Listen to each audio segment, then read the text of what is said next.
할렐루야. 우리 오늘은 영적 전쟁에 대해서 말씀 전해드리겠습니다. 에베소 6장 10절로 19절까지 말씀. 끝으로 너희가 주 안에서 그의 힘과 능으로 강건하여지고 마귀의 관계를 능히 대적하기 위하여 하나님의 전신갑주를 입으라. 우리의 씨름은 혈과 육을 상대하는 것이 아니요 통치자들과 권세들과 이 어둠의 세상의 주관자들과 하늘에 있는 악의 영들을 대항함이라.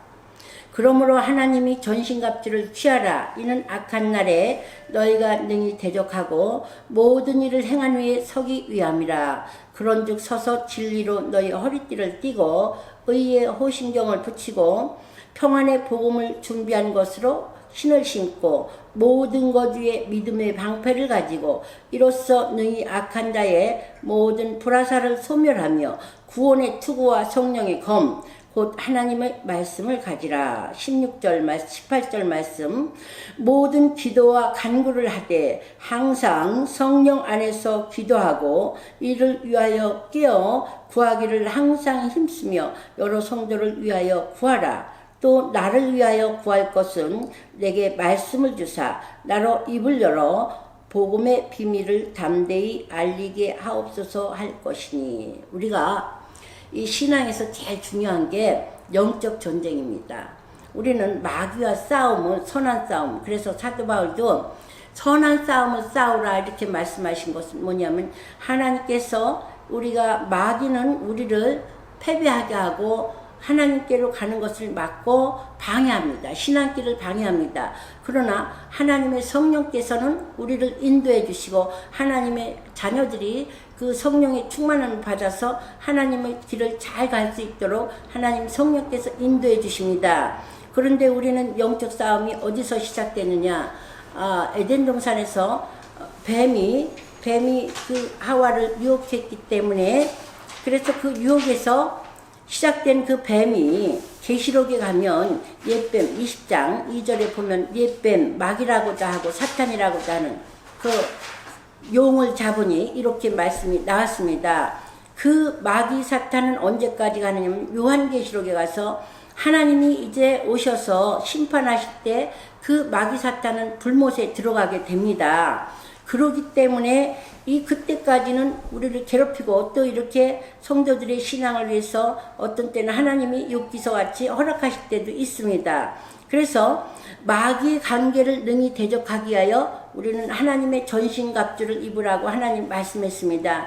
영적 싸움을 하기 위해서 우리는 무장을 해야 됩니다. 우리의 씨름은 혈과 육을 상대하는 것이 아니라 통치자들과 권세자들과 이 세상의 주관자들 어둠에 있는 공중권세 하늘에 있는 악의 영들을 대항함이라 상대함이라. 이것은 우리가 이렇게 성경에서 하나님 에베소 6장 10절로 19절까지 말씀을 통해서 아주 이렇게 말씀하셨지만 이 성도들은 실존에서 싸움이 일어나고 있습니다. 악한 사탄의 관계를 우리는 알아야 될 줄 믿습니다. 어떤 일을 할 때나 또 복음을 전할 때 특히 복음을 전할 때는 이 영적인 일을 우리가 해치고 이 어둠의 세력들을 싸워서 승리하면서 그 영혼 구원에 나가야 될 줄 믿습니다. 그래서 하나님께서 70인을 세워서 전도하고 나가서 올 때 그 70인들이 들어와서 귀신들이 예수의 이름으로 할 때 떨고 나갔습니다. 그렇게 말할 때 예수님께서 말씀했습니다.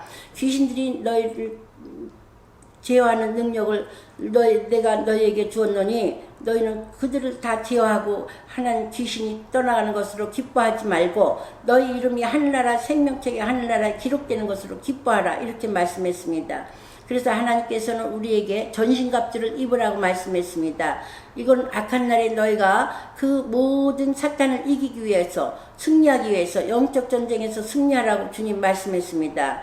그러면 어떻게 이기느냐? 진리로 허리띠를 띠고 평안의 복음을 준비한 것으로 신을 신으라 그랬습니다. 진리. 예수께서 말씀했습니다. 나는 길이요 진리요 생명이라. 예수님 말씀으로 우리는 무장해야 됩니다. 하나님께서 예수 그리스도가 마태복음 4장 4절에 예수님도 3번 시험 받으실 때에 마귀가 시험할 때에 3번 다 말씀으로 기록된 말씀으로 승리하셨습니다. 우리는 항상 성경을 읽고 듣고 지키며 이 말씀을 많이 읽어야 됩니다. 성경 말씀에는 하나님이 우리가 인생을 살아가는데 또 구원받는데 이 세상의 모든 이치를 말씀 다 하셨습니다. 그래서 모든 것을 우리는 하나님의 말씀에 기준을 둬야 될 줄 믿습니다.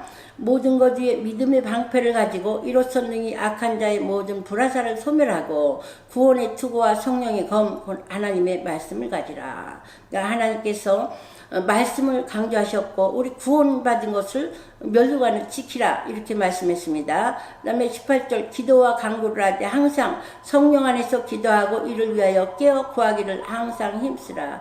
이 기도는 우리가 한량없이 하나님께서 이 성경에 많이 간구하셨고 기도에 대해서 많이 가르쳐 주셨는데 기도는 1시간 할 때 틀리고 2시간 할 때 틀리고 3시간 할 때 틀리고 심지어 그 산기도나 또 영성을 위해서 기도할 때 우리는 한량없이 죄를 회개하면서 하나님의 성령을 간구하고 하나님께로 나아갈 때 이 영성이 더 강성해지면서 하나님의 그 영권을 받게 됩니다.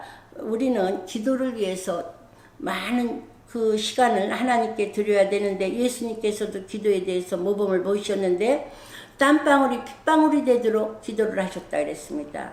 우리가 그 기도는 깊은 기도를 할 때 생명을 드리는 그런 기도와 같은 기도가 되겠습니다. 그런데 모든 기도와 간구를 할 때 항상 성령 안에서 기도하고 이를 위하여 깨어 구하기를 항상 힘쓰며 여러 성도를 위해서 기도하라. 하나님 이렇게 기도에 대해서도 이렇게 말씀하셨습니다. 성도를 위하고 성령에 의한 기도, 성령의 인도함을 받는 자는 곧 하나님의 아들이라. 로마서 8장 14절에 17절까지 말씀했습니다. 우리는 성령을 의탁해서 기도해야 될 줄 믿습니다. 성령에 의해서 기도할 때에 우리는 많은 시간을 기도할 수 있습니다. 특별히 방언 기도를 할 때는 시간 가는 줄 모르는 많은 기도를 할 수 있습니다. 그래서 특별히 또 주님께서 방언 받기를 구하라 이렇게 말씀했습니다. 오늘도 하나님 복음을 위해서 구할 것을 말씀했습니다. 우리는 복음을 위해서 때를 얻든지 못 얻든지 하나님 명령하신 명령에 순종하고 그 복음을 위해서 우리는 기도하며 이 시대에 선교의 사명이 있는 우리 한국교회는 정말 복음을 위해서 하나님의 간구를 많이 기도해야 될 줄 믿습니다. 할렐루야.